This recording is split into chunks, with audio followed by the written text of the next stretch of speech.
We'll call this meeting to order of the Dunn County Board of Supervisors, Wednesday, March 18th, 7 o'clock, room 54. First order of business is the Pledge of Allegiance.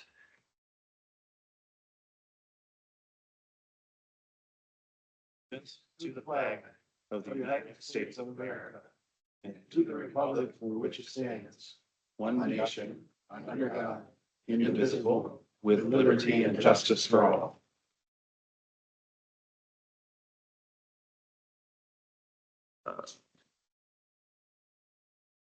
Next order of business, number 3, call of the roll. Supervisor Loffer is present. Supervisor Breslin. Supervisor Headland is here. Supervisor Score is here. Supervisor Shackleton is present. Supervisor Gary Bjork is here. Supervisor Wilsey is here. Supervisor Quinn is here. Supervisor Jetson is here. Supervisor Bashan is here. Supervisor Kinnear is here. Supervisor Barrier is here. Supervisor Welsh is here. Supervisor Lyon is joining us online, but she's on mute. She is here. Supervisor Vogel is here. Supervisor McCullough, I think, was going to try to join. Nope, he's here. All right, great. Supervisor Story. Okay. Supervisor Gentz is here. Supervisor Burnt is here. Supervisor Morehouse is here. Supervisor Hagan is here. Supervisor Thomas is present. Supervisor Prochnow is here. Supervisor Gilbert is here. Supervisor Larry Bjork is here. Supervisor Bauer is here. Supervisor Wolf is here. Supervisor Hartung is excused, and Acting Chair Steen Here. is here.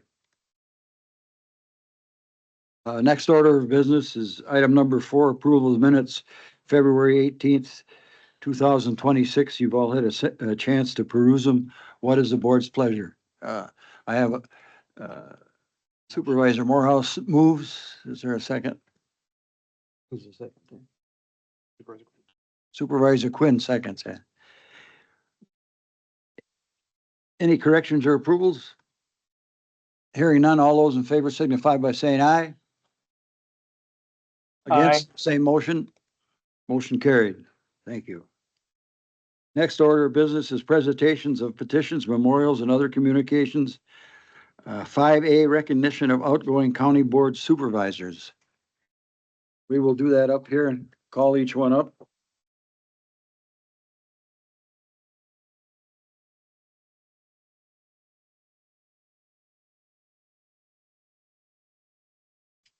The first supervisor is not here, Patrick Breslin. We'd like to thank him for his 4 years of service.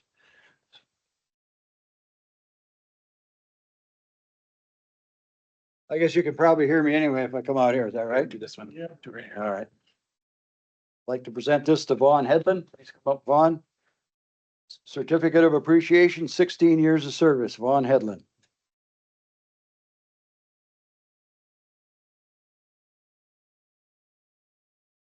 Right over there, I'm seeing the picture.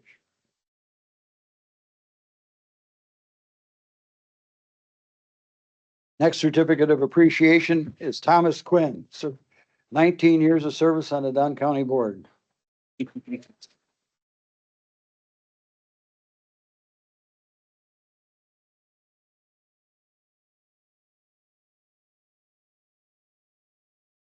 Next supervisor to be honored is Ann Vogel, 6 years of service on the county board.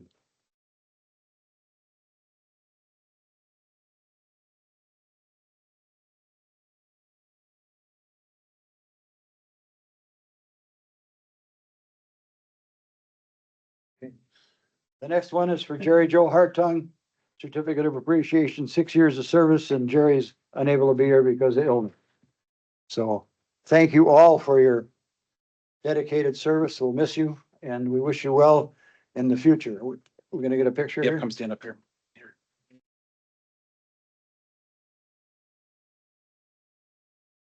Probably ruined the shot for him.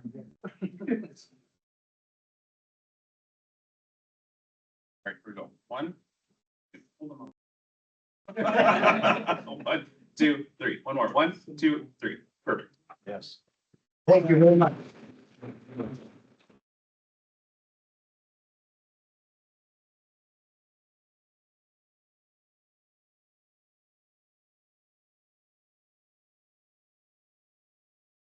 Next item of business is public comments relative to items on the agenda. Do we have any public to speak?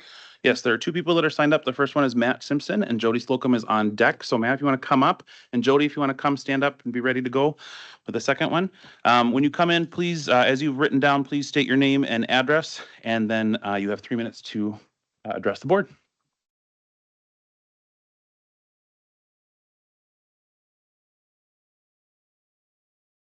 Thank you for the opportunity. My name is Matthew Simpson.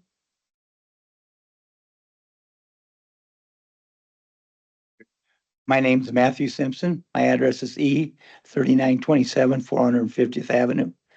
I happen to live in the best township in Menominee, town of Menominee, the best one in Dunn County. But anyway, I am here because of the Kevin Bigg, the sheriff, signed a detainer agreement with ICE.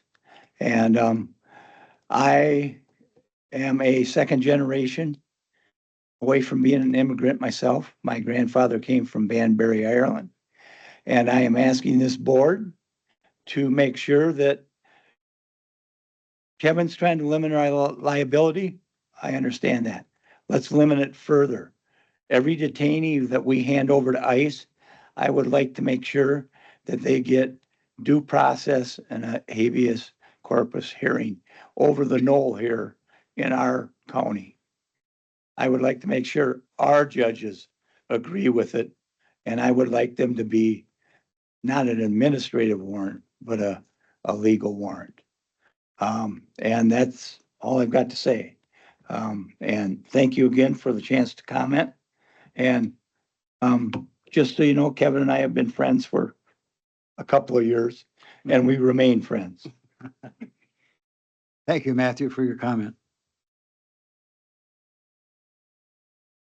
I'm Jody Slocum. I live in Downing, N9215 130th Street. And I too am coming about 287G and just very concerned about the optics of it and what it's doing to our community, the trust, even though I've seen the presentation that the sheriff has done, and I understand how he decided to go this way, but we're the only county in most of this from the central on over to the east, to the west side of Wisconsin that have signed this agreement. And it's concerning, especially with what has been happening with Homeland Security and the abuse of power and the breaking of the laws and not following the Constitution. So I too am hoping that this will go well, but we have to really keep an eye on it, and we're going to have to do a lot of public fielding of questions because like I said, the optics, it just doesn't look good. So thank you. Thank you very much. Do you have any appointments? Nope. Item 7, appointments, of which we have none. Item 8, report of the county manager.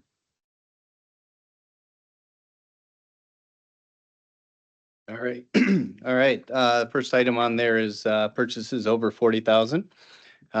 So you have a new look to that report because we were in the middle of systems as that rolled out. There are 2 items on there.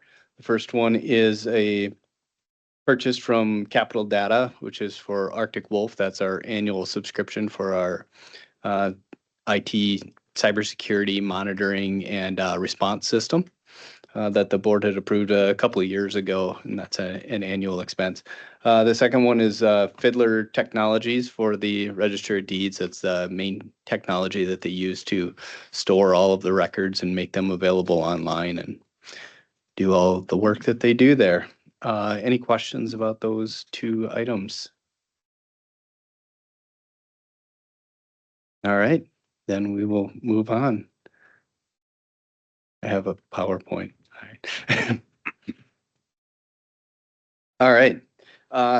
So I know we've talked at the last meeting, and I will tell you that from my side and from the finance and human resources side, the last 4 weeks have been about 90% dedicated to rolling out our new ERP, our financial system, as well as our time and attendance system. So If we didn't get back to you on something, we will.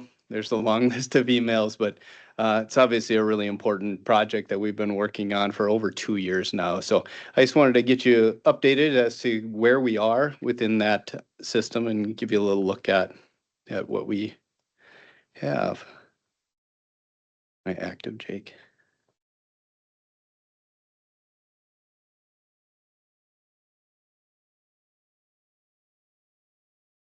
Works better if you turn it on, I think. Should be on. All right. So first, what have we been working on? So as we rolled out the new system, the first thing we started off was counter receipting. So this is how do we take in our money within the county? So we started day one, entering some of the counter receipts that happened in the past or were happening in real time. So everything that is entered in the system is now considered a counter receipt. In the intake of money is a counter receipt. So these are all put together using receipt items. So I kind of put an example in there. Oh, Greg's not here right now, but for flags, right? So when when somebody pays for flags, somebody in that office will just choose a counter receipt for flags, and that item is then created and attached to the general ledger, that really long account number that needs to go in there. So and that's how we get the money to that right line in the budget. So what we've been doing is spending a lot of time creating those items, that mapping between the item that you're purchasing that makes sense to the human that's reading it, and coding it to the general ledger account. And in a lot of cases, those will get spread to 20, 25 different accounts. When you talk about a grant and where that money might go. So that's been the work. As we receive money, we have to say, all right, where's this go? Do we have a counter receipt for this, or do we need to create a new receipt item for that? So we have received 848 items as of about 2 o'clock today. And we created 314 different types of items that we've received. So, and as part of that, we've trained over 100 employees on how to do that. So countywide, anybody who's taking in money is immediately putting it into that system so that we have that immediate accountability for the money that's coming in and making sure that we don't lose it somewhere along the way. Not saying that that happens, it's just we need to protect against it. All right, departmental receipting is kind of that next step in the process. So after the department takes in that money, then at the end of the day, that money is brought down to the treasurer's office where they're going to make sure that we have all the cash and checks that have been taken throughout the day and get those posted within the system so that that is when they start showing up as real revenue within our financial system. Following that, then the treasurer will create a deposit and bring that money to the bank, which also has to be kind of recognized within our system so that we know where that is in the process, and closing out that day to see any other additional revenues that came into the bank that didn't come in that way. So you think of credit card payments or ACH payments that came to the county to be able to close up all of those items. So lots of work, and those are all different processes that have changed from the way we did them 3 weeks ago to the way that we do them today. So then we move on to accounts receivable. So this is more similar to like a counter receipt, but this is when we know that we're expecting somebody to give us some money. So this is creating an invoice for a customer that we are expecting to receive money for. So we've created 43 of those for over $500,000, thanks to the highway department mainly, charging all of the different entities that they've done work for. So there's obviously not a lot of areas that have used AR right now. It's something that we look to grow within this new system. It was a challenge within SAP to create those types of items. And so it's something that in a lot of departments, it was either an internal system, which is okay, and we want them to continue to use those, or it was being tracked with a spreadsheet. So there's a spreadsheet out there that says, I know somebody owes me this much money. We really want to get that within our system so that when we provide the reports to you on a monthly basis, it demonstrates the money that we expect to receive, and not just the money that we have. All right. So accounts payable, so the other side. at some point we had to move on in this implementation to start paying other people money. So, so we went to the accounts payable.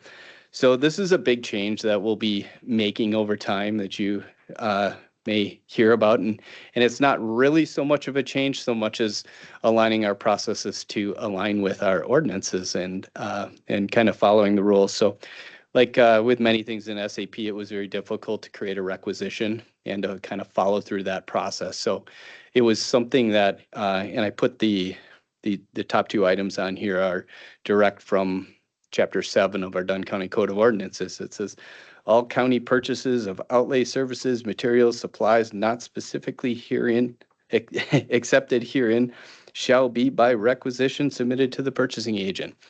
So there's a requirement that if you're going to spend some money, that there is a requisition created prior to the actual purchase, unless things have been excluded. The next one tells you anything under $5,000 is excluded. There's some other exceptions to that, but that's the big one. So, so we started to build some of the requisitions in there. We have a few of them entered, but in a small amount because that's not necessarily been the procedure that we've been using over time. We are planning on kind of increasing the creation of requisition and following this process as we continue to move along. So what does that mean? There's an approval process that comes into that. So it does maybe slow things down a little bit, but it requires good planning and the creation of a requisition and a purchase order similar to that accounts receivable side. Once we do that, it creates an encumbrance. So it within our financial system lets us know that that isn't money that you can spend anymore because we're obligated to pay someone that money. So something that we're moving towards. It's quite a challenge because it's a change in the way we do things, and that'll be a fun process as we continue to move forward. Next item.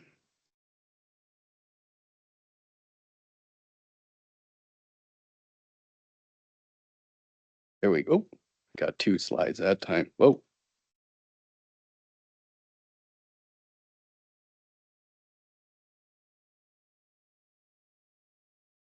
You need to bounce me forward. One more. All right. So AP invoices. So these are the invoices that we have to pay. So this is when a company has sent us an invoice that says you shall pay us this much money. So moving forward, as I mentioned, anything over $5,000 will need to be connected to a requisition. So you won't be able to create an invoice over $5,000 without having created a requisition and having that approved prior. So we'll kind of work through how that is, and we're picking tax day as D-Day for that. So April 15th is when we're going to start requiring that. So we have entered 958 invoices since this system was put in place 3 weeks ago. That's how much purchasing we do. Only 52 of those 958 items were over $5,000. So it's a lot of little items, and those will continue to be done via an invoice. But those ones that get over 5,000 will have a little bit more scrutiny put behind them. So some of the other exceptions to that are utilities or contracts that we have with a vendor. So you don't have to submit a purchase requisition to pay the electric bill. We know you're going to buy that from Excel. You don't really have a choice what company you're going to use. So we can exclude those on a vendor standpoint. We've been working with departments, and we will through April 15th to identify those vendors that should be an exception to that $5,000 limit. So working through some of these things, obviously that is a challenge, and it's not the way we've always done things, but we do feel like with this system, everything is so much easier. It's easier for many people to just learn how to do it or to just sit in front of the system and figure it out. It's very intuitive as we move forward. So we are identifying a lot of efficiencies as we continue to move through that. Finally, payroll, not finally, but payroll. So we had one successful payroll run. In that everyone was paid. So We're still working on some of the efficiencies in that process. We did have a lot of manual calculation that needed to be done and a whole lot of just checking things. And a lot of that is trust in the new system and knowing how everything is going to go. So we do expect to identify some efficiencies in that going forward. And as with many of the other things, we've started to learn some of the ways that we've done things that aren't necessarily allowed within the new system or wasn't something that is allowed by our ordinances that has just been practiced for a long time. So working through how we're going to go there, whether that's an update to policies or a change in practices. So as any changes to policies come, that will come back to all of you to look at them. But for now, we're just working through them. So we were pretty successful, rolled out our employee self-service so employees can log in to be able to see their pay stubs. And I don't know, I personally thought the pay stub was much more readable and easy to understand. And I think we've heard that from some staff members as well. All right, 2025 balances are still being prepared and mapped to the new chart of accounts. And following that, then we'll get our January data into the system. So we're starting to keep track of our actuals as they are now. We still have to do a little bit of our backtracking on the previous information.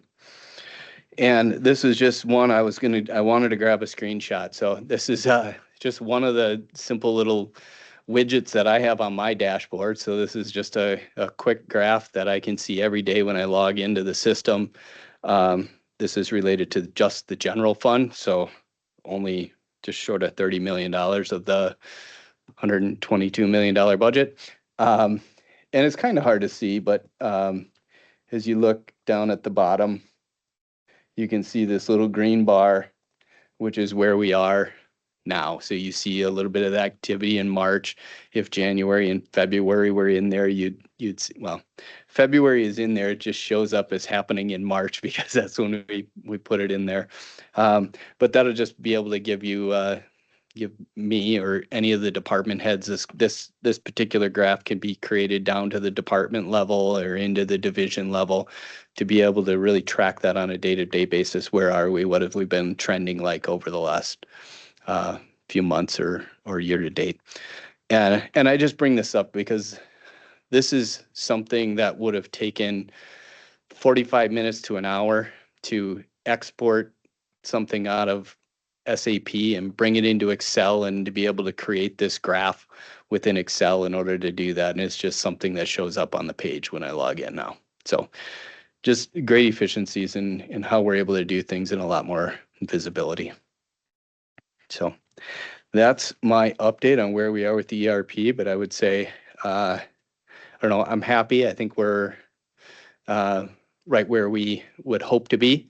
There certainly is a whole lot of change, and that is it's a hard thing to go through, but I think we're starting to see a little bit of light at the end of the tunnel, and that's what we've been, I guess, dreaming of for the last couple of years as we went forward with this project. So any questions on ERP?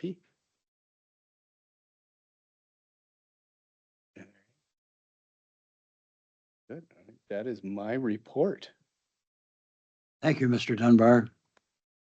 As a worker for my whole life, I would urge you to concentrate on getting payroll right at all times. That's a morale builder. Next order of business is item number 9, report of the department's emergency management. Melissa, would you like to address us?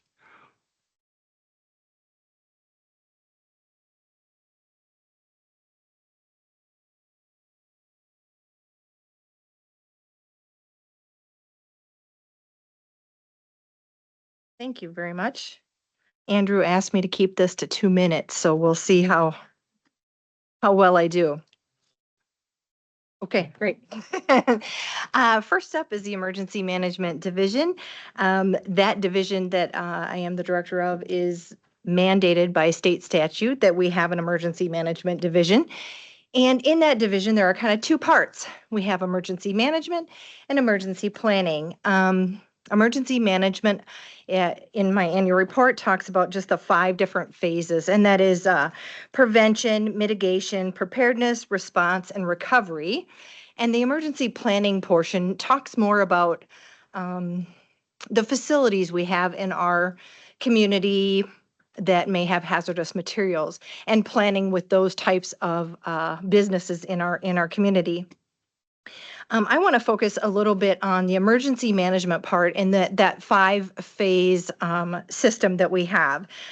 And I want to talk about, since it's all fresh in our memory, the winter storm that we just had this weekend and how we applied this 5-phase system to it. Prevention, well, there's really probably not a lot we're going to do to prevent, Mother Nature from sending a blizzard our way. But mitigation is something that we do all the time in our office, in trying to get our public or the community prepared for an emergency. We're trying to mitigate any of those long-lasting issues because of a disaster or an emergency. The preparedness part, what we did in our office to prepare for that blizzard was in our office, we were communicating with the highway department on how we could make sure or ensure that our law enforcement officers and our ambulances and fire trucks could make it out to calls in our community so that they could serve our citizens. We worked with KT in the public health office to talk about citizens in our community that are reliant on power for medical devices and things like that, and how we would address a situation if we had a major power outage with all the snow and wind that was forecasted. We worked with our regional emergency management office on how we would ask for assets if Dunn County ended up needing some assets with that type of storm. So there was a lot of offices, both county-wide and then statewide, that we were communicating with. So we were prepared to make sure that we were able to respond, which is another one of our phases, if needed. Luckily, Dunn County was spared from most of it, and we didn't have to respond, but it was nice to know that we had support from some of our local, county departments and other agencies if we did have to respond. So that's kind of that emergency management division that we have. And that's what we do. And we do all of those things daily, maybe not on the scale that we did this weekend, by being vigilant and watching, for power outages and staying in contact with the dispatch center and all of those things. But we do all of those things basically on a daily basis in our emergency management office. So I just wanted to highlight that part from the emergency management division. The planning division is, like I said, working with our businesses in town with hazardous material plans and things like that. And both divisions are funded by grants that we receive either from the federal government or the state of Wisconsin.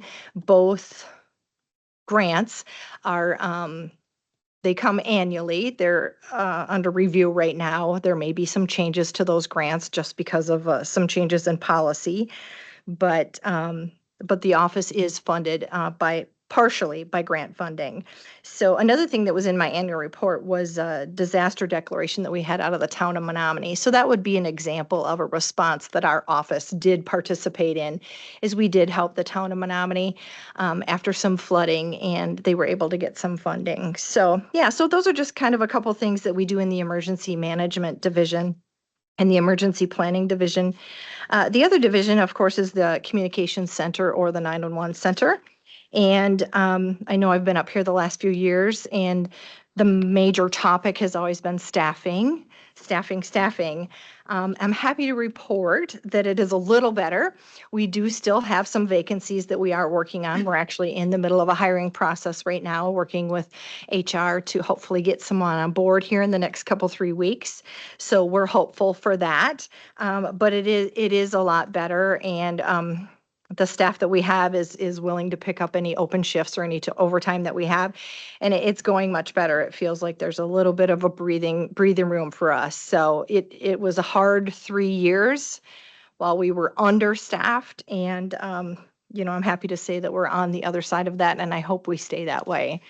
And right now, it's looking like it's going well for us. Some other things that were going on in the communication center is we did get an upgrade to our phone system, which is always interesting. And of course, we did it in the middle of December when everybody's trying to go on vacation. So the implementation was a little rougher than we had hoped, but we got it in, and we're working out the bugs right now, and things are going a little bit better. But one of the things that we did implement when we did get our new telephone system was text to 911. So Dunn County finally has text to 911, and I've been working with some of our local carriers to test that out to make sure it is working, because you need to work with each carrier individually. It's not an automatic thing. And I think most of the major carriers in our area, we've tested with, and it does work.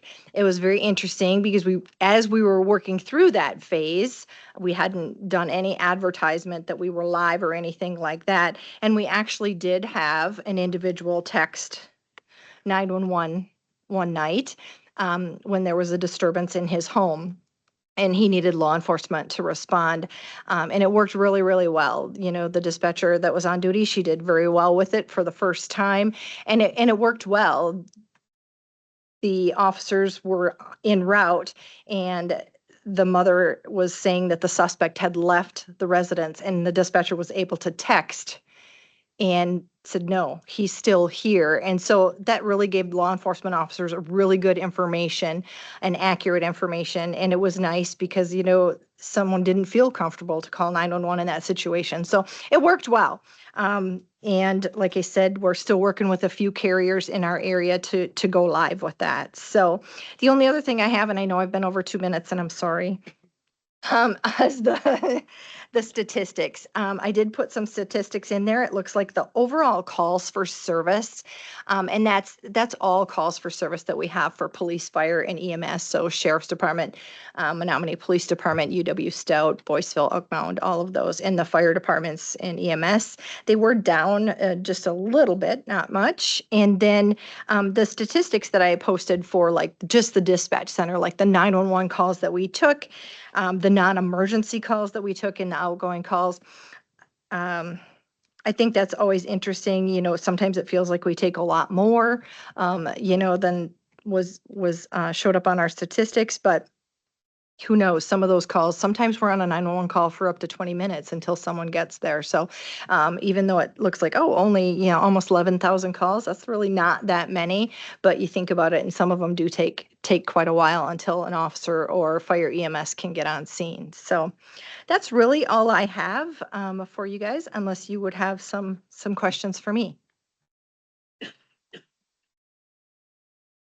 Supervisor Lawfer?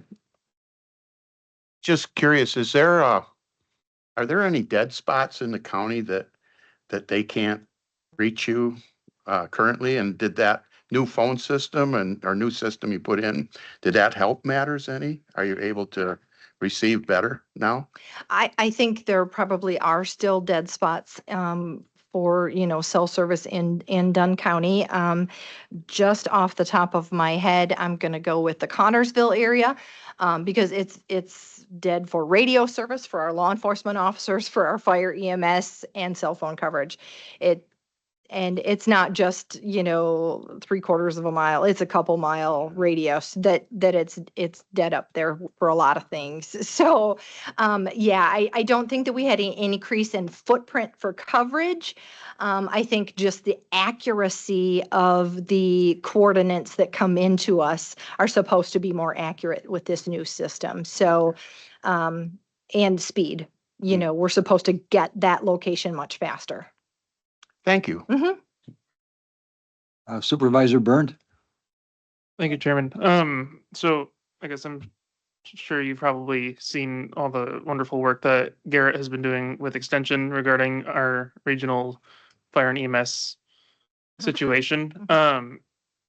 Due to the fact that it's not as up to bar as it should be, I know coming from Door County that has a centralized system, if that might be something working with maybe Chippewa and Eau Claire to potentially regionalize our fire and EMS so that we can kind of all work together, if that might be something that you think would be helpful. Yeah, I have attended some of those meetings and heard some presentations, and I think it's one of those things that, yeah, definitely needs to be discussed. And I think there's a lot of discussion about making, regional fire EMS, regional dispatch centers. There's a lot of discussions about those, and I think a lot of it, it stems from financial situations, but it also stems from personnel. It's a lot harder to, as I said, the last 3 years with staffing, it's hard to keep people. And so if we could regionalize some things, like volunteer fire EMS, I think the numbers for those agencies are just down. And so, yeah, there is a lot of talk about it. I've seen a lot of his work, and I think it's very interesting. And I think it's an area that I hope that we can continue to talk about, because I think it is important. And I think that, regional dispatch centers have been talked about probably for the last 5 or 6 years at least. I know that Pearson St. Croix had talked about it, a while ago. Just for that reason, is could it help with personnel Yeah, situations? I think it's definitely with my generation being, it's a lot harder to find some of us who are willing to volunteer Mhm. for all the volunteer stations, and so I know a lot of those are kind of going unstaffed, which is, I think, kind of unacceptable. But Yeah. due to the situation, there's not really much we can do about it. So I'm glad that it's at least been a talking point Yeah, recently. yeah, definitely. And I think, yeah, I think that that is hard, for volunteer departments especially.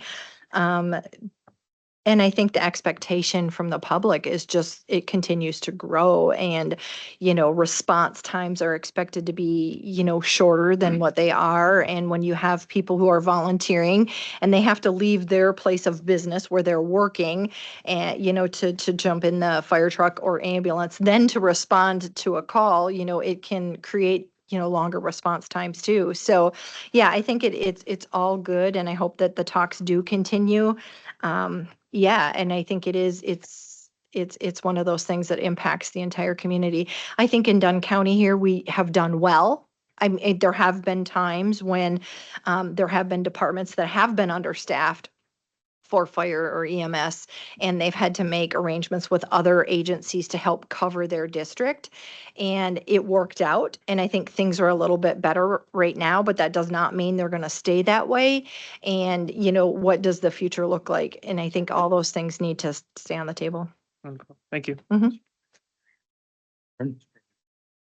Supervisor Barrier? Yeah, so if somebody has unfortunately uses one of those providers that doesn't support the text 911 and they try sending a text saying, hey, I need help, do they know that the message wasn't received? Yep, they will get an automated response saying, text to 911 is not available in your area. Please call 911. Okay, Yep. thank you. Yep. Any other questions for Melissa? Seeing none, thank you very much. Yes, thank you. Next, if medical examiner, Marcy, would you like to address that for us?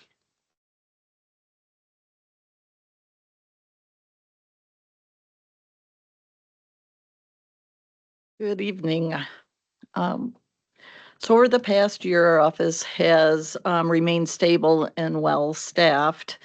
We successfully managed a planned leadership transition within the department with the retirement of Lynn Johnson, who is with us for 9 years in the position of Chief Deputy Medical Examiner. And following Lynn's retirement, he continued to support our office in the role of office coordinator. So we were fortunate enough to retain his valuable experience within the department. And this created an opportunity for promotion within our department and bring on board a strong new team member. Overall, these changes were smooth and our team remains experienced and committed. We've talked in previous years that the medical examiner's office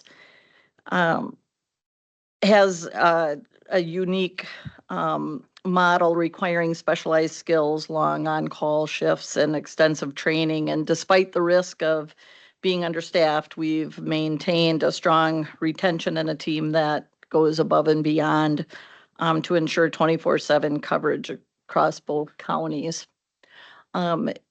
I put thought into our annual report, and this year I was talking with Dan in a check-in meeting with him, and he thought it might be good to highlight our upcoming 10-year anniversary of partnership with Dunn and Eau Claire counties for the medical examiner services.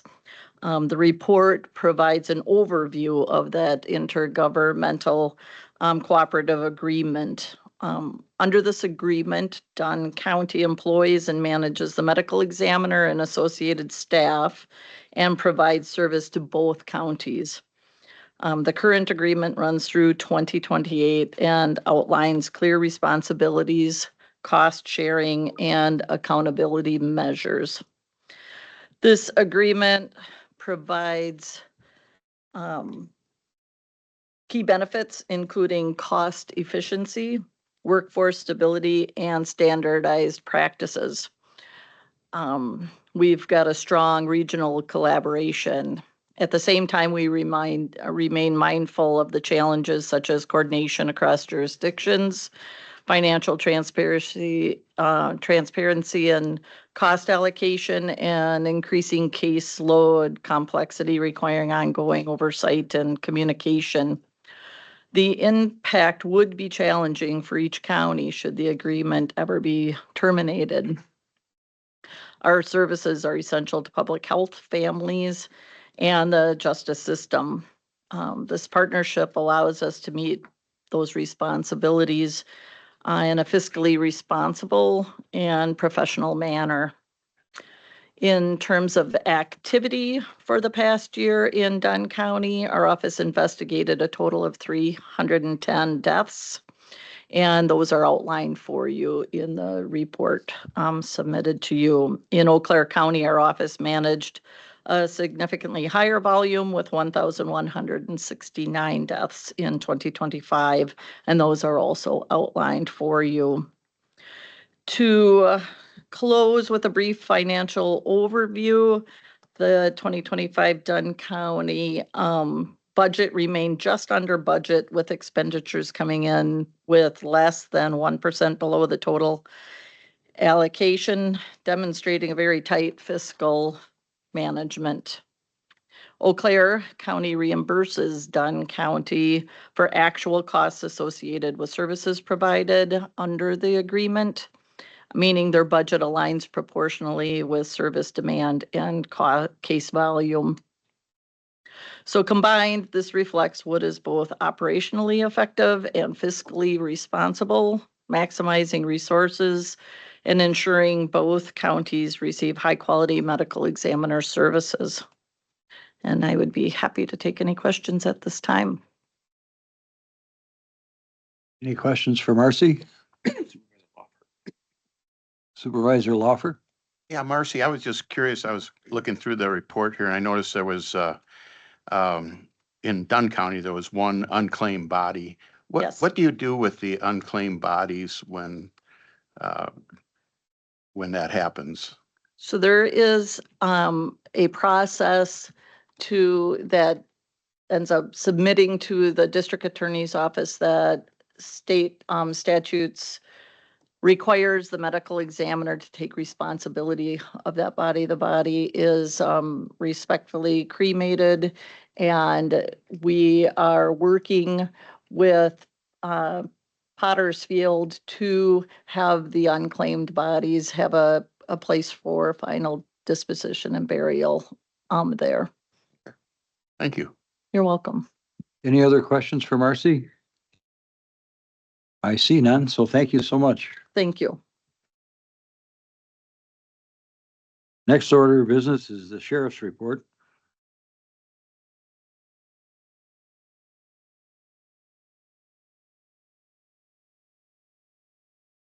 All right, Andrew, I'll try and keep my time up here under 20 minutes. I don't foresee that happening, but All right, we'll address very quickly kind of highlights of 2025. Really, knock on wood, it was a pretty uneventful year. Our cases were down slightly. We were just under 14,000 calls for service this year. I think around 900 less than the previous year, but that was a record year, almost 15,000 calls for service across the county. Likewise, our jail population, or actually bookings were down slightly at the jail, but our average daily population was up, meaning people were spending more or longer periods of time in the jail. But the bookings were down slightly. Wanted to announce that recently we found out that investigator Dan Westland and investigation sergeant Jason Stalker were selected to receive the Homicide Investigators of the Year award for their work on solving the Mary Shaleas homicide. It's a great honor. They're a statewide recognition for their work on that event. You got, I think, 38 pages in my report. So if you have any questions, throw them my way. Otherwise, we can move on to the next topic.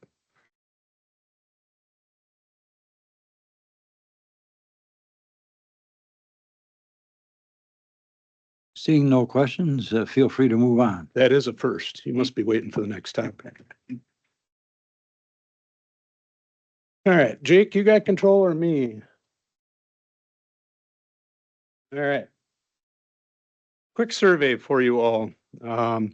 As an elected official, are your decisions as a board member based on what is in the best interest of the Dunn County or of Dunn County and our taxpayers? I see a show of hands. Do you make your decisions based on what's in the best interest? I would say we as elected officials, that's our responsibility, right? All right. So we're going to talk tonight about Immigration and Customs 280G agreements and how we got to where we are right now. First of all, what's the issue? Well, the issue is the ACLU of Wisconsin has filed a lawsuit against 5 Wisconsin sheriffs that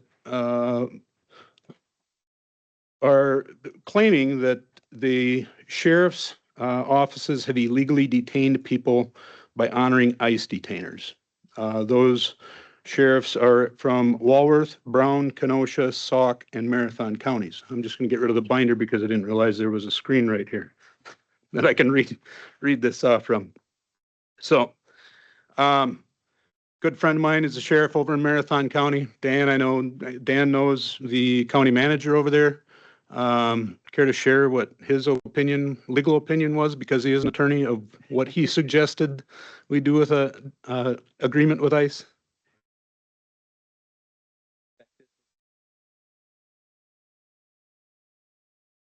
Basically said, right, sign it. Basically so this has been a hot topic with the sheriffs across the state, and has a lot of legal updates, and this has been the topic at the legal updates. We get our legal updates from Sam Hall, who is an attorney out of the Madison area, who also represents our liability insurance company. Sam also is representing the 5 sheriffs who are being sued by the ACLU in this lawsuit. His recommendation is, if honoring ICE detainers, please strongly consider entering into a 287G agreement. Warrant Service Officer is what WSO stands for. This is a direct quote from him. WSO is better than no agreement, but GEMS, jail model, seems to provide the most protection, but also requires the most significant commitment. To be a jail model, and I'll get into some of the options in a little bit, but much more lengthy training, much more of a personnel commitment. I would have to send somebody to North Carolina or somewhere for 40 hours of training before they do 40 hours of training online ahead of time. So what is an immigration detainer? So an immigration detainer is a notice Department of Homeland Security issues to federal, state, and local law enforcement agencies to inform them that ICE intends to assume custody of someone that is already in their custody. So they serve three functions. They notify law enforcement agencies that ICE intends to assume custody of an alien in their custody after release, after their local charges are satisfied. They request information from the law enforcement agency about that alien's impending release so ICE can assume custody in a safe environment instead of at large and in the community. They ask the law enforcement agency to maintain custody of that alien for up to 48 hours beyond when they would otherwise have been released. So if somebody's released on a cash bond, signature bond, they take care of their local charges or they serve their sentence, they're asking us to detain them for up to 48 hours for them to come and get them. If they don't show up within 48 hours, we kick them out the door. We don't have any authority after that. So let's talk about ICE's authority to issue detainers. Where does it come from? You can read that lengthy explanation there, but the long and short of it is Congress. The U.S. Congress has given Homeland Security the authority to issue detainers. What if we choose not to honor ICE detainers? Well, we could be federally criminally charged, like former Judge Hannah Dugan in Milwaukee, who is now a convicted felon for concealing a person from arrest, obstructing removal proceedings from Department of Homeland Security. So she's now a convicted felon because she tried to protect somebody that ICE was after in her courtroom.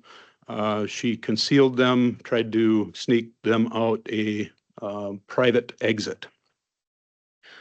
We could potentially lose federal funding countywide. Melissa talked about the federal grants that she receives in emergency management, including grant eligibility if deemed a sanctuary county by the federal government. We'd be releasing people back into our community that could be a public safety risk.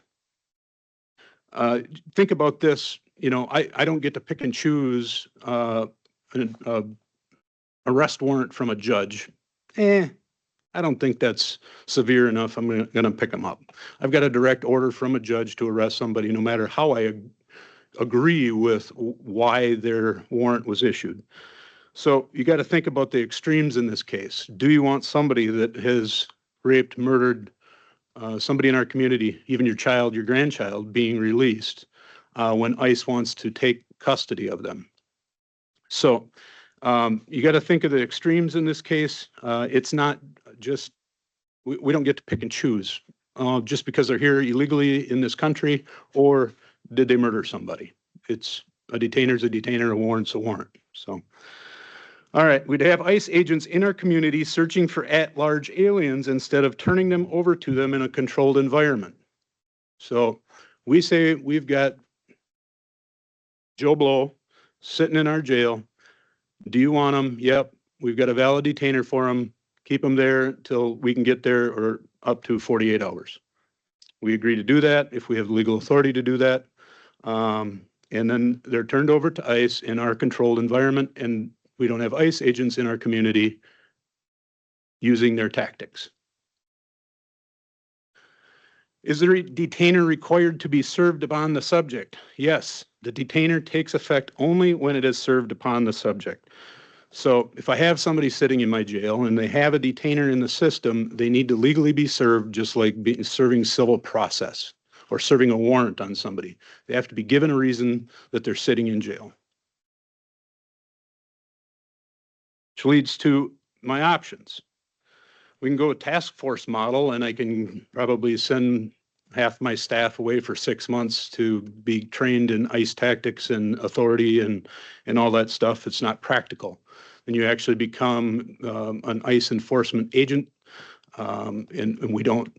The reality is we don't have that issue here in Dunn County. It's not practical. So the next step down is jail enforcement model. Jail enforcement model allows trained staff to actually investigate immigration status within the facility. And now we have somebody comes in on an OWI and if I would had jail enforcement model, that staff member being trained and certified would have the ability to now look into ICE's documentation, find out if this person's in the country illegally, and actually support a detainer being held. Also, like I mentioned, about 40 hours of online training and 40 hours of training in North Carolina. It's not practical for me to do that. So if I'm going to cover us as Dunn County and liability for detaining somebody on a detainer, I have to have one option. And the last option is warrant service officer program. The warrant service model is a collaborative effort where ICE provides legal authority to state and local law enforcement officers to execute and serve civil immigration warrants on behalf of ICE. It's simply the authority to serve that paper on them while they're already in our custody. It does not give them any authority outside the jail. And it's simple as that, having the authority to serve the detainer on the person in custody. Benefits of the warrant service officer program: arresting and serving, seamless. They're in our jail, we serve them there. Efficiency and safety, limits the at-large arrests in the community by allowing law enforcement officers to engage in criminal alien offenders in a secure and controlled environment while they're already in our custody, and decreases re-entry into the community. What does the warrant service officer agreement do? It authorizes trained Dunn County staff to serve a federal detainer on individuals already in the custody of the jail only. Provides additional liability protection with legal representation from the federal government if sued for allegedly detaining someone illegally.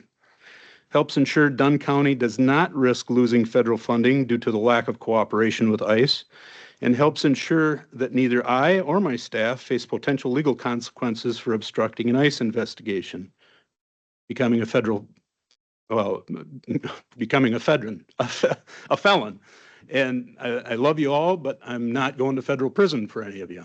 So what does the warrant service officer agreement do or not do? It does not make the sheriff's office part of an ICE task force. It does not grant my staff the authority to independently enforce federal immigration laws outside the jail. It does not obligate the sheriff's office to participate in immigration enforcement activities with ICE. It doesn't change anything that we've been doing for the 37 years I've been with the sheriff's office. Melissa and I were just talking, even though she looks younger than me, we're the same age and started together at 19 years old.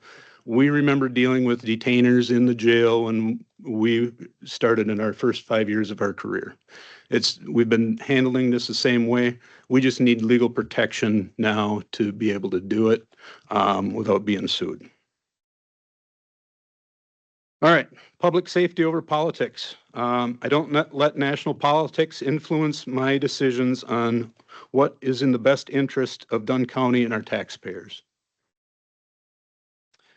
Little plug before I go on to questions. Sheriff's Office app has been released. You can scan the QR code in front of you, and you are the first to see the release of our Dunn County Sheriff's Office app. It's still under construction in a lot of areas, but it is a pretty cool tool that you can get direct access to. If you want to see who's in jail today, go to jail roster. It's in there. You want to put money on inmate's account, you go to inmate's account. You have somebody struggling with alcohol, drug addiction, you can, there's a link to find them help. There's eventually, I think it's put in today, a direct link to our behavioral health officers and caseworkers, so they can go direct with them to seek help. And we're also linking in the City of Menominee's Project Hope, so that's access through that. This is actually paid for by a grant for out of the grant monies for our behavioral health case manager position. So I wanted to have something that people had access to, any information or help they wanted to get for the drug and alcohol dependency at their fingertips. So This is just being released to you for the first time. I have not put out the news release with the QR code yet, because as of today, it was still under construction and probably will be for a few days. But I will open it up for any questions from the board members. Supervisor Story? Yes, Sheriff, I have 3. Okay. And they are going to be based upon community impact to me so that I can hopefully have the questions answered for them that I already probably know the answers to, but I think they need to hear it from you. Number 1 is recruitment. There is discussion out there that could any of our officers possibly be recruited because of the outstanding monies and benefits that they would get by the ICE people trying to recruit them. It won't increase by being part of this warrant service officer. It will not increase the recruitment. ICE is already recruiting. I don't think any of my staff have received any emails, but I know sheriff's office staff across the state have received emails from ICE trying to recruit people. Okay, would you feel obligated to let your county manager or us know that that has occurred and Sure. somebody has left? Yeah. Okay. Because I don't want my people to leave, but I can't stop them either, so. I No. think it's kind of been nipped. The sheriff's kind of universally made agreement that's not appropriate to be trying to poach our staff, so I haven't heard about it in probably 6 months now. Oh, okay. Number 2, there's been some discussion of people within the community telling on the rest of the community where they might find some illegal immigrants. If you find that out or if that's reported to you, are you obligated in any way to do anything about that? Who are they reporting it to? We have no authority to even investigate their immigration status. So if they report it to us, we can't do anything with it. If they're reporting it to ICE directly, then I guess that's on them, how they handle that. But Melissa, are you aware of any reports of somebody locally reporting somebody they suspect being in the country illegally?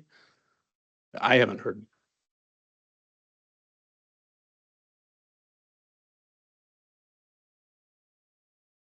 Yeah, I'm not aware of it happening locally. Okay.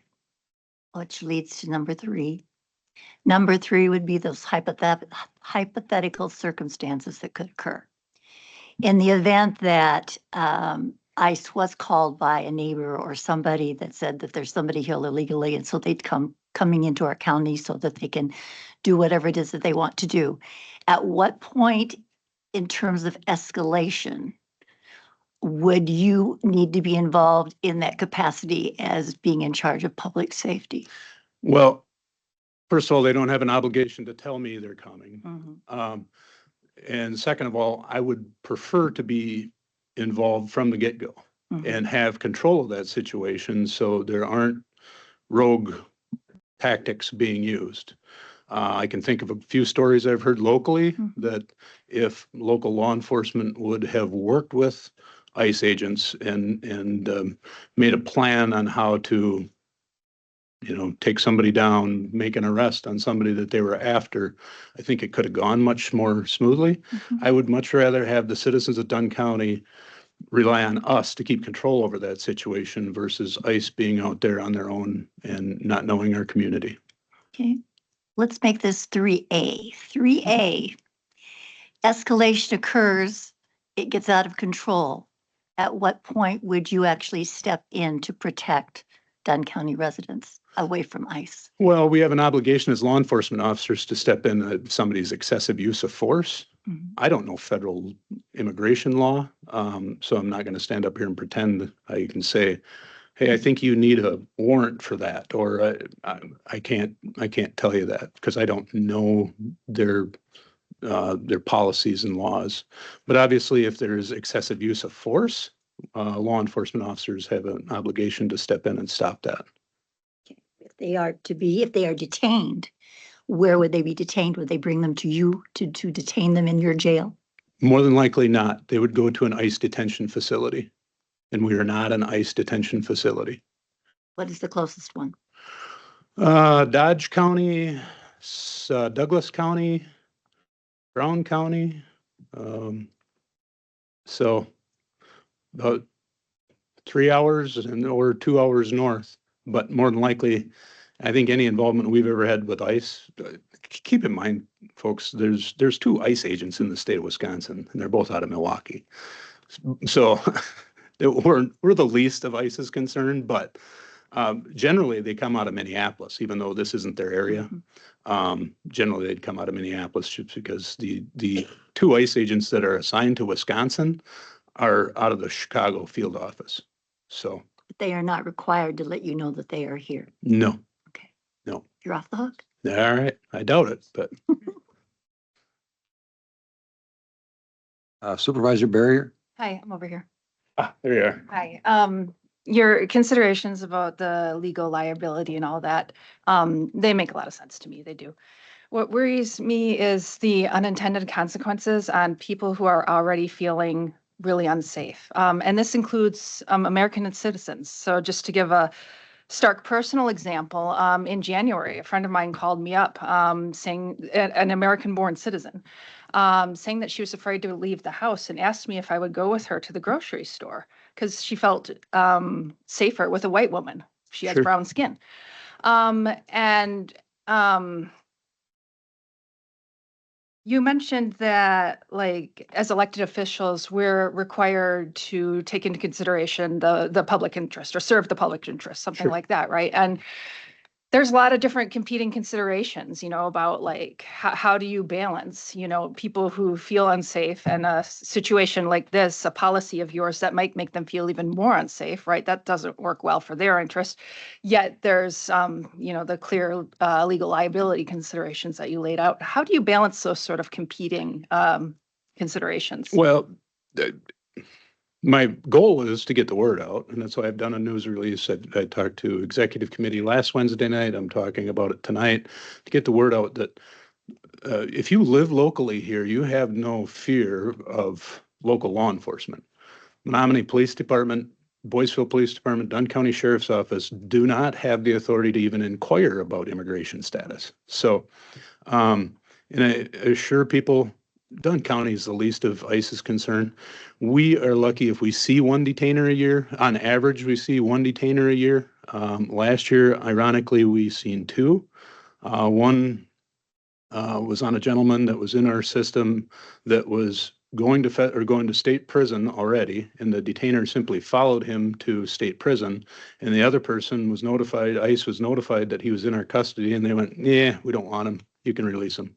So it's not really a big issue here, but my luck, if I don't sign an agreement tomorrow, we're going to end up with somebody that's got a detainer. They're going to pay a cash bond that's got a violent criminal history, like Columbia County, for example, 3 months ago or so. Routine traffic stopped a guy. I think they might have gotten a little chase with him. Lied to him, ended up taking him into custody, taking him to the jail, ran his fingerprints, and ID'd him as somebody who had been deported in the past, who had a violent sexual criminal history in Dane County and an attempted murder charge. It's just a coincidence, but that's my luck. I'll end up with somebody like that, and the ACLU is going to be knocking on my door saying you held him illegally. So I was going to put a picture up here of a rock on one side of me and a hard place on the other, but I couldn't think of what the other hard place would be. So, Yeah. Because that's the position I'm in, you know, and to communicate that out to our local citizens that live here, they've got no fear of us. I mean, we deal with non-residents of the United States weekly. I mean, through traffic stops. I live in Boyceville. I watch them walk to work at the pallet factory, probably 30 young Hispanic people. I don't have the authority to even inquire about their immigration status. So I guess I can't control the unknown fear, but other than to communicate that out to them. What steps are you taking to get ahead of that and communicate that? Well, I explain, you know, putting the news release out with the explanation of what it is. Doing this is all public record, and you know, I've been on TV. I can't remember, it was 18 or 13 to explain it as well. So hopefully the word's getting out there, and I need to rely on you to get the word out there as well. Thank you. You bet. Any other questions for Kevin? Supervisor Lawfer. Yeah, Kevin, I'd just like to thank you for the job that you do as sheriff. It's a tough job, law enforcement is. And I'd also just like to say that a lot of the fears that have been propagated or put upon people or that people have accepted and began to operate under is strictly due to the amount of media scaring people into that type of situation where they've presented things on the media that just plainly aren't true. Because I was in law enforcement. There's several people in here that have been. Never, when I was serving in law enforcement, did we ever want to do anything to a law-abiding citizen. We Right. just, and you don't either. I'm sure neither do your Correct. deputies. So the fears that are there are kind of unfounded. And plus, part of the media problem is that they've villainized uh, the federal officers that work for ICE that are just plainly doing their job. And their commission, they were elected or they were put in those places to do their job. If citizens become so fearful that they think that they're being obstructed and they begin to interfere with the job that ICE is doing, they're committing a felony. Correct. And you would be responsible to apprehend those people if they're doing that. So Correct. that's Yep. the rock and the hard place that you sit in Right. the middle of. And I just want to encourage you to continue to do your job, and don't worry about what's, some people say or whatever. Just do your job. Oh, retirement's crossed my mind many times this last week. But I thank you for that. I Anyway. appreciate it. Thank you. Absolutely. Any other questions for Kevin? Supervisor Quinn? Thank you. Well, I don't want to get in an argument about the politics of the matter, but I also want to commend you for bringing this to light and presenting it in an open fashion and a very thoughtful manner. But I have one, I guess, request. In the opening comments of Mr. Simpson and Ms. Slocum, they argued that we really, if we're going to, as we go forward with this, that it's important that we really do it thoughtfully and carefully. And I think you've laid out a plan for doing that. Sure. I would say one additional step might be for my friend here on the Judiciary Committee, for the department to be maybe even super careful to keep the Judiciary Committee informed about what's happening. So that the county board can keep updated. And if there are any problems, there's a heads up and we can work together to find a solution. No, absolutely. Happy to report to Jude and Law on even when we come in contact with somebody who's a detainer. So hopefully I don't have to deal with it, but. I don't see any other questions. I'm corrected. Supervisor Hagan? Thank you very much. I don't understand the liability. I don't understand this at all. So for the liability, what the ACLU is, what that whole case is about is that 48-hour hold. And what that is saying is that after a person has served their time or has paid that bond, that these sheriffs are holding those people for that extra 48 hours. Right. And what the suit is saying is that is holding people past what they have already served. So if you have served your time, you should be able to go. If you've paid your bond, you should be able to go. You should not be able to be held for that extra time. If you paid your bond, have you been found guilty of the crime? Nope. So potentially you could be found innocent or not guilty of whatever comes in the future. You're talking about local charges. Correct. Yeah. So you're if I pay a bond, like something Yeah. happened, I pay a bond, I'm out free. I'm potentially going to be going to a trial. I could be potentially found not guilty. Potentially. Yeah, you're kind of talking two different worlds. Local criminal charges are handled completely different than federal charges. Correct. So, Yes. um, But for the bond portion of it, right, so once I pay my bond, I'm able to go. right. And then I come back for like a trial or hearing or stuff like Yeah, that. depends on if you have a detention or a detainer or not. That aside, but in like the normal Right. scheme of things. And then after that hearing, after the trial, all that stuff, I could be potentially found like cleared of all of those charges. Yep. Okay. We don't issue the detainers, so Correct, hopefully you correct, understand correct. that. Yes. I'll get to that. So, so that's the liability portion of it, which was recommended to you by the attorney, Sam Hall, who, as you stated, is based out of Milwaukee and is the defendant for the 5 sheriffs.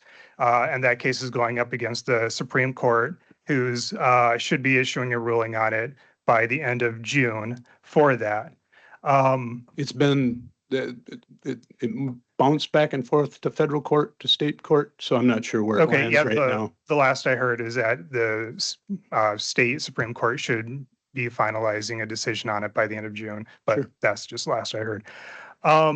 So with that, to me, that sounds like he has a vested interest in getting as many sheriffs across the state to sign up for this to bolster his defense when he goes to argue the case. I understand that like this is his job and whatnot, but I see a severe conflict of interest from him. Like if this was coming from someone else and he like recused himself and had someone else step in to like issue the recommendations, I would feel a lot more comfortable with that. But with this coming from him, this just, I don't feel he has the best interest of Dunn County in his mind. It seems like he has his best interest in mind.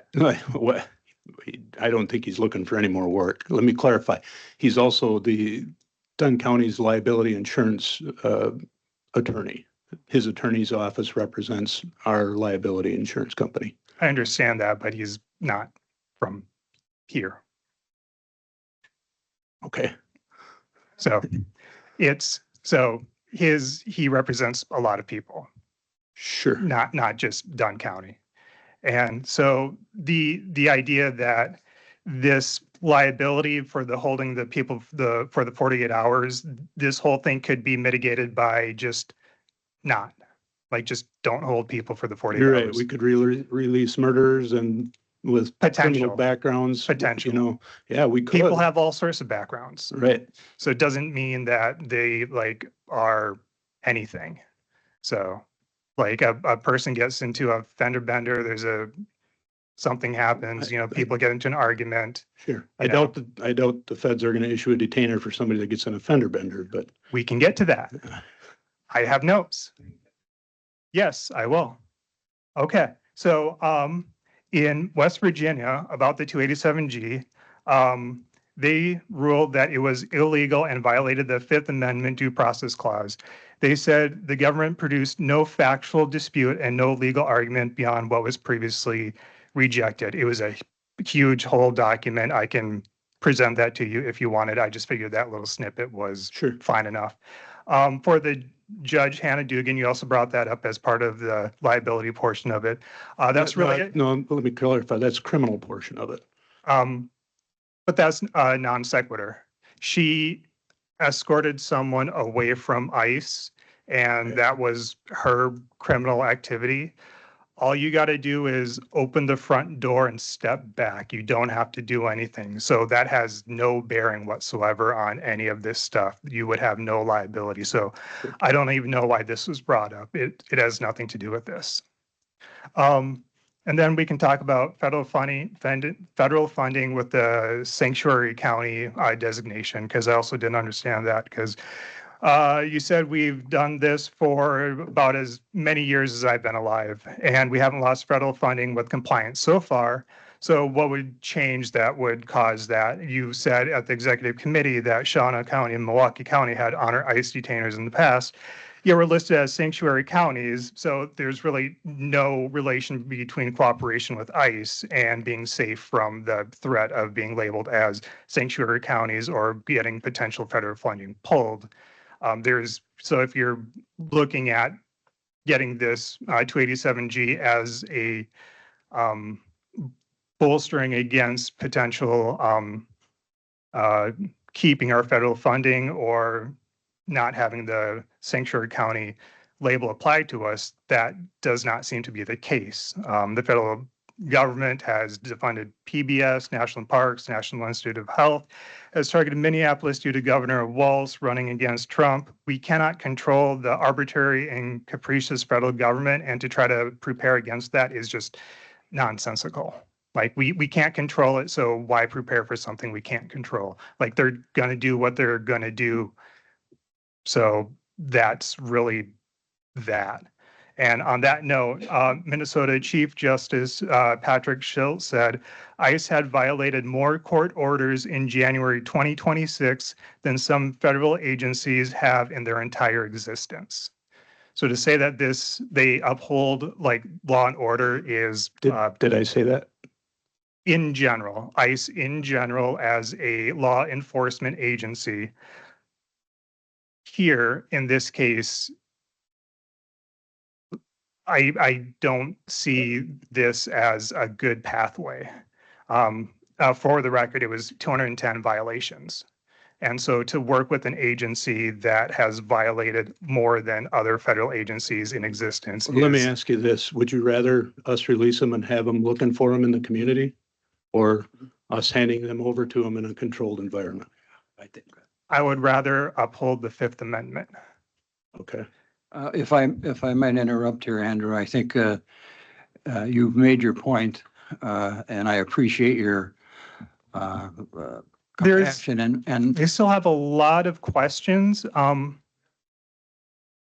because I'm clarifying everything, because I still don't understand the point of this, because there's so much that is just not correct and infactual with this, especially to the point of your point that you're only targeting like the violent criminals. That is patently not true. We've seen point after point after point of ICE targeting vulnerable people.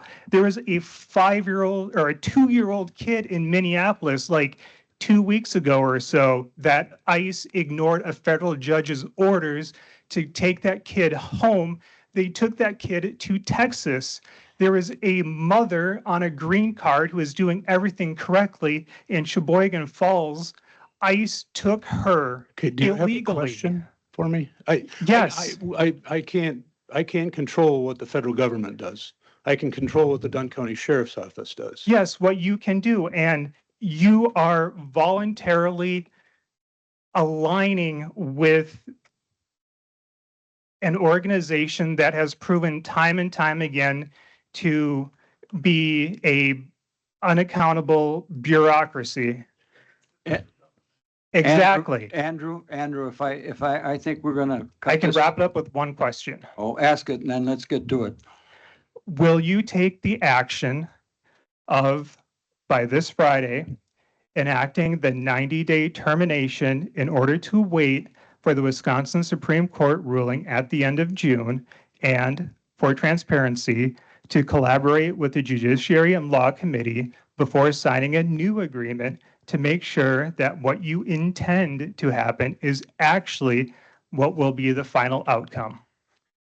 First of all, I'm not going to pull the agreement. I will make a decision after the Supreme Court decision on whether I continue this agreement or not. The Judiciary and Law, I report to Judiciary and Law just like anybody else in the Judicial Center does, but they don't make any decisions for the sheriff. Correct. I understand that. This would be a good faith argument. Well, if you're going to ask me to give up constitutional authority of the sheriff, I'm not going to do that.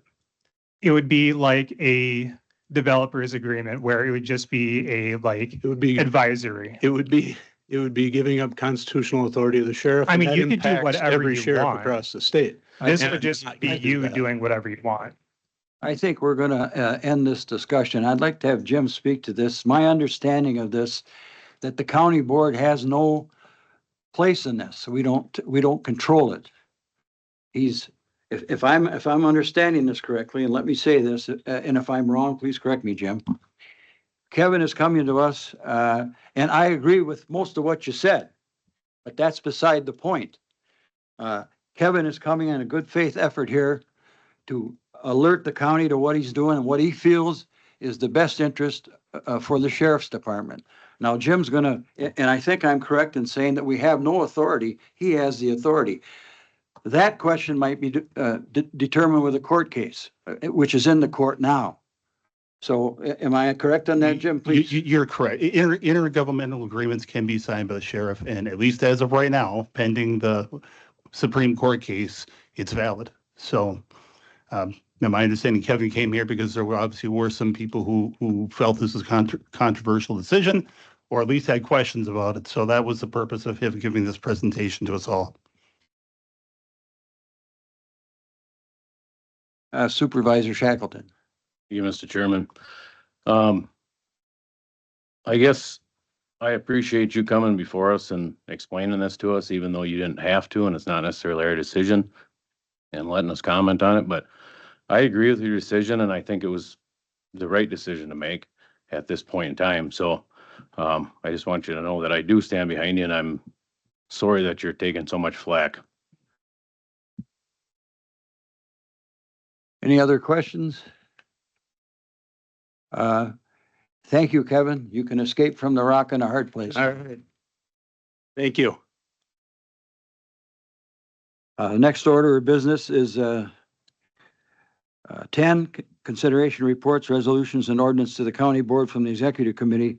Resolution approving 2025 to 2026 carry forward requests and 2026 budget amendments. Speaking to that, Dan, would you like to speak to that? Yeah, so this carry forward requests and budget amendments are something that we would do annually at, well, our March meeting. Carry forward requests are the ability to spend money in 2026 that had been budgeted in 25.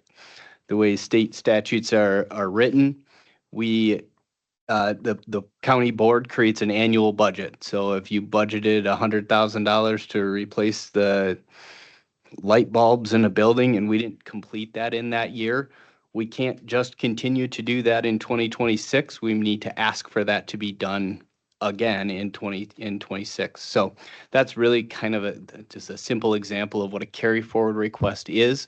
So we do these in March. They do get reflected in our in this particular case, they'll be reflected in our 2025 audit as funds that were obligated in 2025. So that's kind of the point around the timing around that.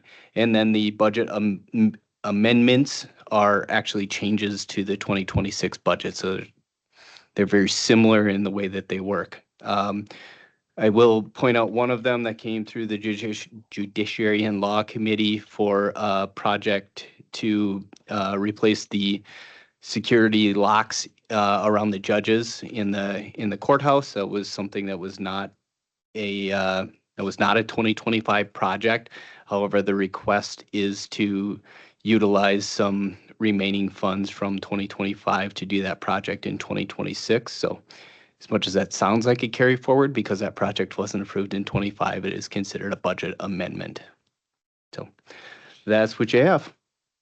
Thank you, Dan. This will be a roll call vote. It needs a 2/3 approval. I would entertain a motion to approve. Supervisor Bauer moves, Supervisor Headland seconds. We'll be voting on our machine, is that correct? Yep. All right. So supervisors, please tap the screen in front of you, and we will start the vote. For the supervisors joining us online, Supervisor McCullough, are you still with us? Like having a seance. Okay, Supervisor Lyon, how do you vote on this particular one? Super Lyon gives an approval. Okay. Got that.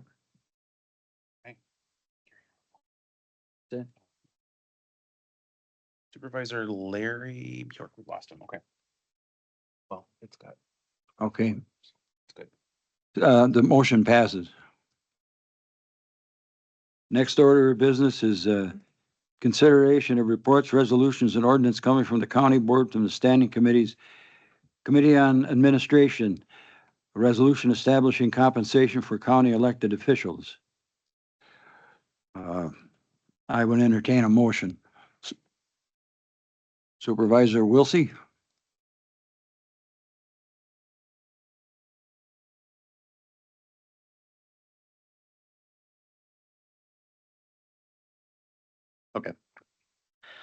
I'll make a motion that, I move to amend the proposed resolution relating to the compensation for Dunn County Sheriff and the Dunn County Clerk of Court as follows. The annual salary for Dunn County Sheriff shall be set at $144,530.90 for the calendar year of 2027, with a salary increase annual by 4.75% for the calendar years of 28, 29, and 30, as reflected in the proposed resolution that has been distributed to the members of this board. Further, the annual salary for Dunn County Clerk of Court shall be set at $115,000 for the calendar year of 2027, with the salary increasing annually by 4.75% for the calendar year 28, 29, and 30, as reflected in the proposed resolution that has been distributed to the members of this board. So the proposed amendment is on the screen for you to review. Those of you joining online can also review it on the Teams meeting. We have a motion. Do we have a second? Supervisor Gilbert seconds. Is there any explanation needed?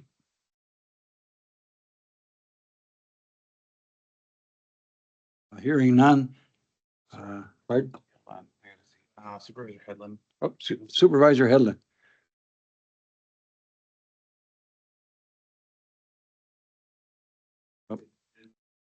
Oh, I don't know. Do you want to talk about it? Oh, all right. Supervisor Loffer, Supervisor Loffer, did you have a question? The state that, I looked through all the figures and is it correct that they would be getting a 15% increase immediately? And then every year after that, for the next 4 years, they would be getting a 4.75% increase in pay? Is that correct, the way it was laid out to us? The request for the sheriff, sorry, I have lots of versions of these things out here. The request for the sheriff is a 4.75% increase between 26 and 27 and continuing on. For the clerk of courts, the increase is a 18% increase in year one, followed by a 4.75 each of the remaining years. Correct. The sheriff was a 15%? No, 4.75 every year, for every year. Okay. The clerk of courts is 18% the first year and 4.75 for the remaining years. This would be a roll call.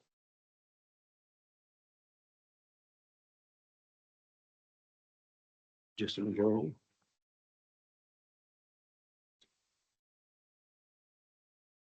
Supervisor Bashan has a question. Supervisor Vashon. I have some concerns with this amendment.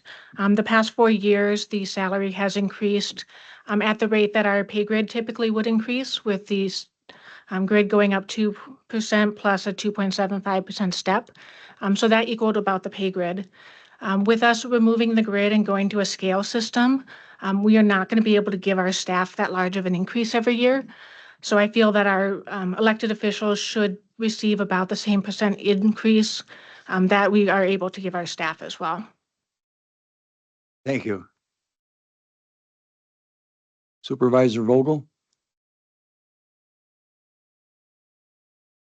Thank you, Chair. I don't know that I can support this amendment. Looking at the rest of the counties in the state, I appreciate that our elected officials are the best in the state, and that they probably deserve raises. However, I don't know that we can afford this, and that yes, I think our clerk of courts will be the highest paid, and then our sheriff will be in the top 10. So I agree that our regular staff probably will only get 3%, and so to give 4.75 to an elected official who may not get elected. So we might have someone with no experience get elected. And so I just can't support, I could support the 3% because it's equitable, but 4.75 seems a little high. So thank you. Thank you. Supervisor Bauer? Thank you, Mr. Chair. I also don't think that I could support this at the pay raise that it is. We look at where we went through the budget last year and it was tough. And this year's gonna be tougher yet. I don't know where this money's gonna come from, and for the next 4 years, it's gonna be heavier yet. I talked to my constituents that I could do in my district, and they were flabbergasted that somebody could get that jump of a raise. So, we got people here that are trying to live paycheck to paycheck, and they're struggling, and now we can jump somebody this kind of money. I mean, they are elected officials. They look, when they're running for something like that, they know exactly what they're getting. I mean, their pay scale, their benefits, and everything are point blank, so they got a decision whether they run or not. That's up to them. So I don't think I can support this. Thank you. And also, I did go through nobody brought this up, but it did go through Committee on Admin and got voted down, so. Supervisor Burnt? Thank you, Chair. I also don't know if I can necessarily support this amendment, especially given that currently our sheriff is the second highest paid sheriff in the state of Wisconsin, while our population rank is 35 out of the 72 counties in Wisconsin. I think Sheriff Biggs is doing wonderful work with what he can do, but I think that we should maybe look at saving money, especially since, I mean, the second highest paid sheriff in Wisconsin compared to the first being, I think, in Dane County. So I think for the county of our size, it doesn't really make too much sense. And I think that we should maybe look at this a little further in admin or wherever would be appropriate. Thank you. Thank you. Any other discussion? Supervisor Kinnear? Thank you. When we voted, I call for a roll call vote, please. All right. Any other discussion? Supervisor Lawfer? In my district, I think the general consensus was most of the people's property taxes went up 15% this year.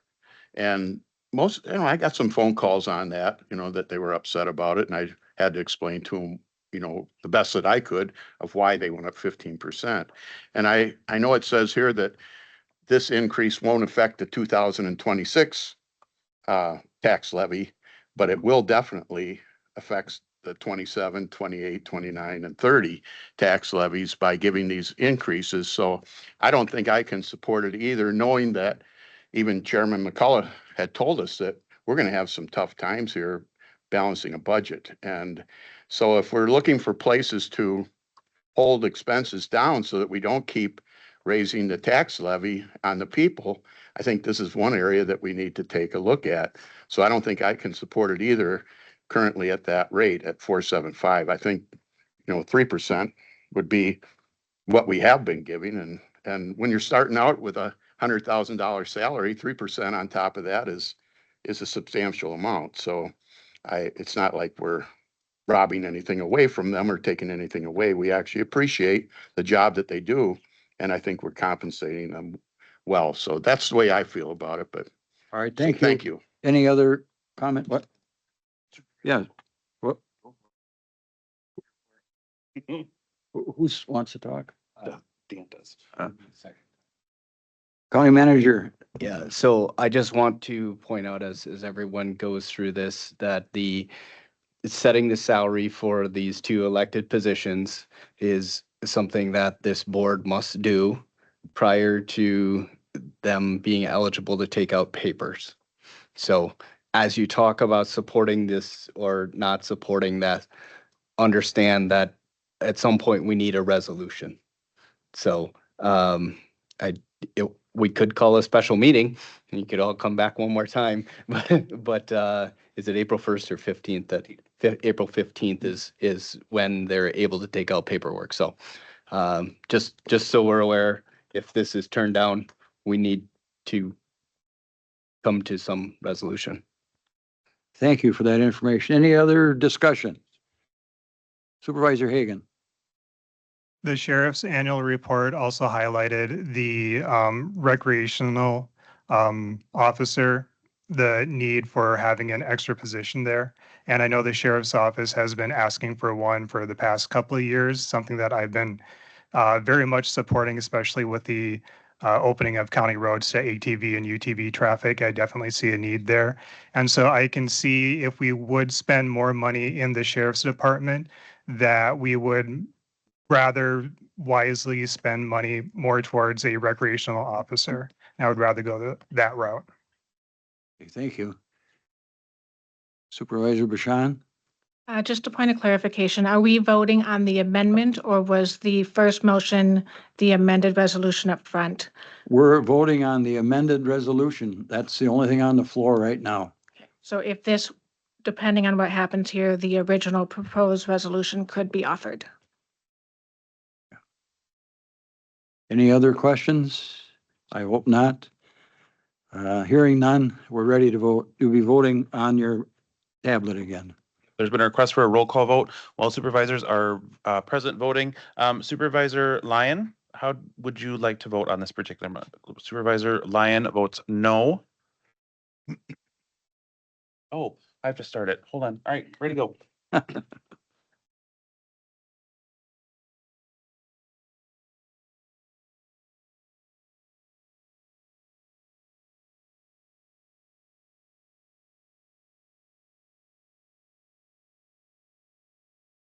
Welsh, did you get it submitted? Okay. Right, it appears that all the members present have voted and with 8 yeses, 1 abstention and 16 noes, the amendment fails. Supervisor Kinnear? Give me 1 second. Okay, let's go back. Where is he? Supervisor Kinnear.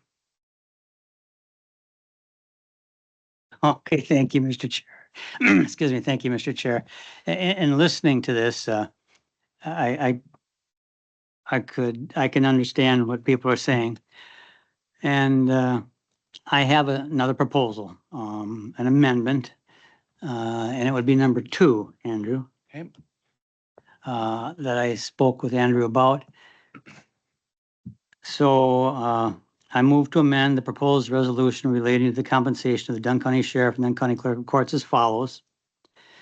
The annual salary for the sheriff is set at $144,500 for the calendar year 27, and then increasing annually by 3.5% for 28, 29, and 30.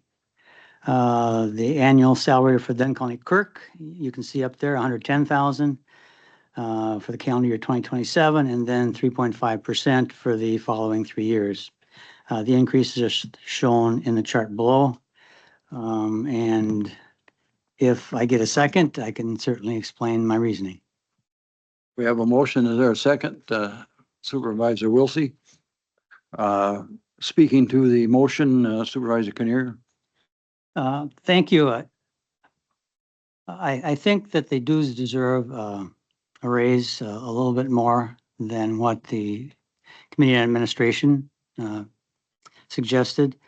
And I thought that this might be a compromise that can allay some of the fears or concerns of the members that voted against the other one. Clerk of Court originally was at 115,000, the previous resolution. That's moved on to 110. And then from 4.75, it's moved down to 3.5%. If I figured correctly, the difference between the administration's proposal and this proposal over the 4 years is $65,000. So I have this put forth and I hope people consider it. Thank you. Any questions or debate? Supervisor Gary Bjork?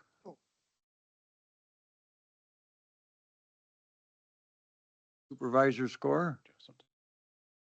Oh, we got trigger fingers out there.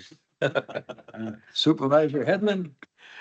Yes, and I guess just to offer this, our county manager, filled us in. This is something that we must do. Obviously, it's state law. We cannot change the fact that we wish to do this ahead of time. We have to do it. And it has to be done in time, as was explained, for the papers to be taken out by anyone that wishes to seek these job positions. So that we cannot change. It came through the committee on administration, a lot of debate, a lot of consideration, and it was voted by majority of the members at the 3% level. After that happened, there was a little confusion by a couple of the members stating they weren't sure this is where they wanted to go. And so I think these amendments have kind of came out of that. And glad that they did. But again, there are charts along with one that was just presented to you up there that'll show you exactly where those numbers are. And the other, I guess, consideration was that we already have elected officials who will be receiving 4.75% during those years. The clerk, the treasurer, register of deeds, those positions will all already have a set amount of 4.75%. That's all I have to say. Thank you. Thank you. Any other discussion? I don't see any. Who did I It looks miss? like there's been a request for a roll call vote. Okay, from Supervisor Kinnear. Yeah, roll call vote. Does everybody understand what Supervisor Kinnear is proposing here financially? If you have a question on it, why don't we clear it up right now? Otherwise, we'll get ready to vote. Okay, we're gonna vote. All right.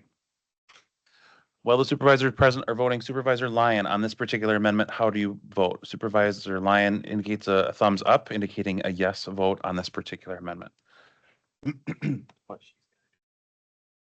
Supervisor Lyon, can you unmute yourself and verbally agree to it? My Supervisor apologies. Lyon, how do you vote on this particular Yes. amendment? Oh, great. All right, Supervisor Lawfer, Story, we're still waiting on 2. Okay, all members present having voted, including online, with 15 votes yes and 10 votes no, requiring a simple majority, this particular amendment passes.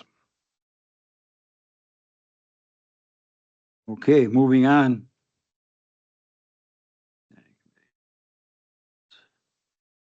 Uh, 11A, number 2, ordinance amending chapter 6, general administration records retention and public records request, second reading. It's already on the floor.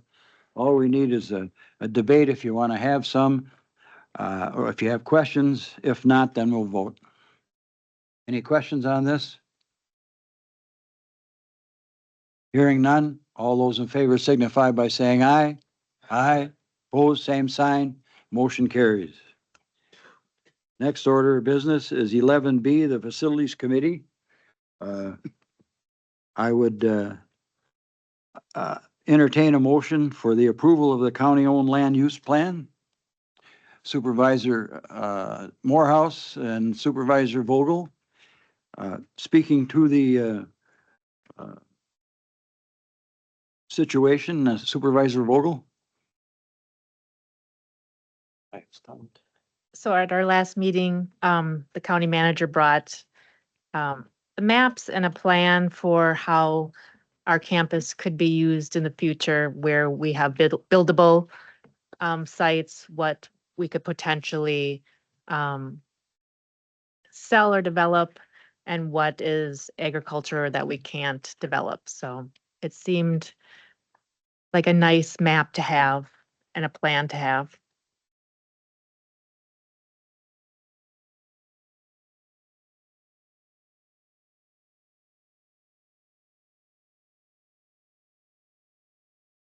Is there any questions, explanations needed?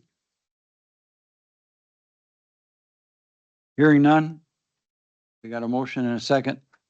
All those in favor signify by saying aye. Aye. Opposed, same sign. Motion carried. 10B2, 11B2, approval of certified survey map for subdivision of county-owned land. I would entertain a motion. Supervisor Burnt moves, Supervisor Vogel seconds. Speaking to the motion, would Supervisor Vogel like to talk again? Facilities was busy. But Tom Carlson gave us a great description of all of the surveys and all of the easements that would be needed. And this is in order to potentially that small lot that we thought of developing with a daycare center could be subdivided, as well as the land across the street that we had a developer interested in. So thought it would be good to have it official and have all the documents to the city. Thank you, Supervisor Vogel. Any questions or explanations needed? Hearing none, all those in favor signify by saying aye. Aye. Opposed, same sign. Aye. Motion carries. Next order of business is 11B3, approval of the TDS utility easement agreement. I would entertain a motion. Supervisor Vogel moves, Supervisor Story seconds. Speaking to this, again, Supervisor Vogel. So TDS was going to lay some fiber optics, and so it would be north of the bike path near Lake Monoman Park. So that's where the easement is. Any questions or clarifications? Assistant Corp Counsel April Landry had mentioned that there was an initial, in your packet, it had mentioned 5 feet, but the updated verbiage has 10 feet of offset from the center line. So just so you're aware of that, there was also an included map with an update today. So you should be able to see that online. But if there are any further questions about that, that was updated this today. Any other questions? Thank you for the update. All those in favor signify by saying aye. Aye. Opposed, same sign. Motion carried. Next order of business is 11C, Judiciary and Law. Resolution setting compensation for jurors. I would entertain a motion. Supervisor Jetson, second. Supervisor Headland, speaking to the motion, Supervisor Wilsey. Yes, this came before the committee and there was some concern about the pay and getting quality jurors that want to serve, especially those that are self-employed. So we thought it was appropriate to raise the pay. Is there any discussion or clarification needed?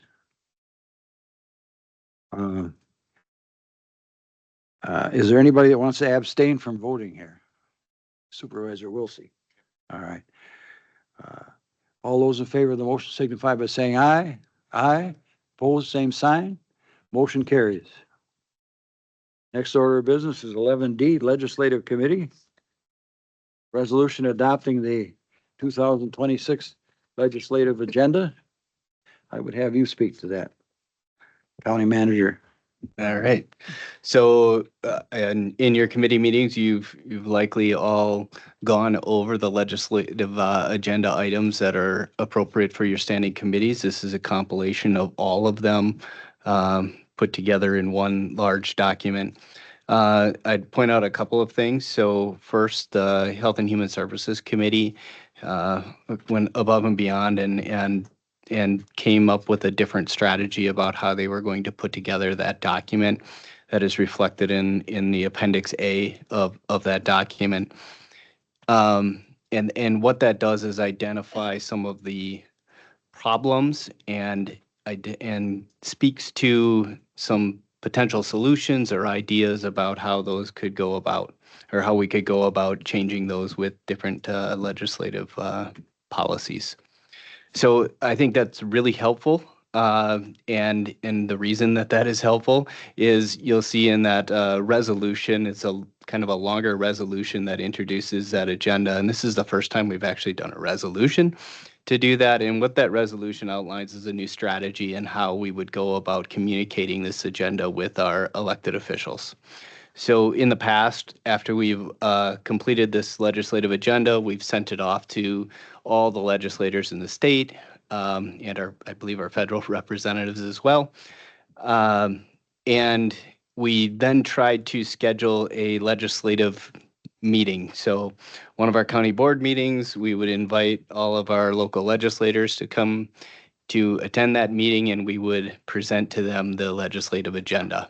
Attendance at that was spotty at best and canceled a couple of times. And so we came up with a different strategy about how we would do that. And that strategy will involve sending the legislative agenda to our legislators, but it also is charging myself and the chair of the legislative committee, who happens to be our chair tonight, to meet with our legislators to present these ideas in one-on-one meetings. So the more information that's been provided in those other ones as opposed to more bullet points helps me and Supervisor Steen to really understand those different areas and to be able to better represent the county in those one-on-one meetings and to have more information. So those are a couple of the changes that you would have seen between previous legislative agendas and this one. And I think the strategy that Health and Human Services has adopted is something that we will be pushing to do in all of the standing committees as we move into 2020, the next year's legislative, there'd be a 27 legislative agenda. So that's all I have. Yep. Thank you. I would also like to thank the Human Services Committee for, it's the same type of presentation that you get on the board here when you're asked to spend money. It's what's the ask, what's the cost, and what gets done. And when we go see legislators, we're all pretty well versed on what we're doing here in the county. They don't know Dunn County from Oneida County. So we have to spend some time, give them some background, give them some information. I think it's a good step in the right direction. So any other questions or? Okay, I need a motion. Supervisor Morehouse is a second. Supervisor Vashon. Any questions? Seeing none, all those in favor signify by saying aye. Aye. Opposed, same motion or same sign. Motion is adopted. 11E, number 1, Planning Resources and Development Ordinance amending rezone Nisley Town of Peru. I would entertain a motion. Supervisor Quinn moves. Is there a second? Supervisor Bauer seconds. Speaking to the motion, Supervisor Quinn. Pretty straightforward rezone. A young family wants to rezone a property out of ag into limited industrial in order to move a small sawmill operation from Pepin County up to Dunn County. All right, any questions? Hearing none, all those in favor signify by saying aye.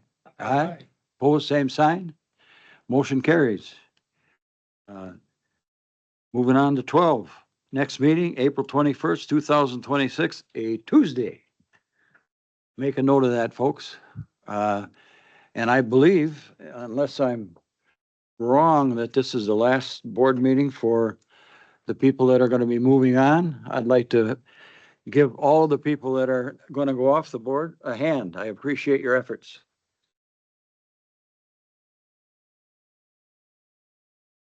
And I thank everybody for their involvement. And this is a lot of stuff going on in this meeting, and I appreciate everybody's involvement. Please be safe going home. We are adjourned.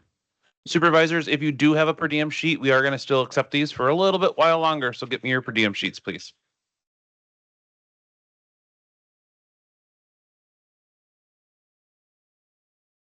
Well. Well done, sir. Yeah. President Hagan's very emotional. Want me to sign stuff tonight or tomorrow? I gotta change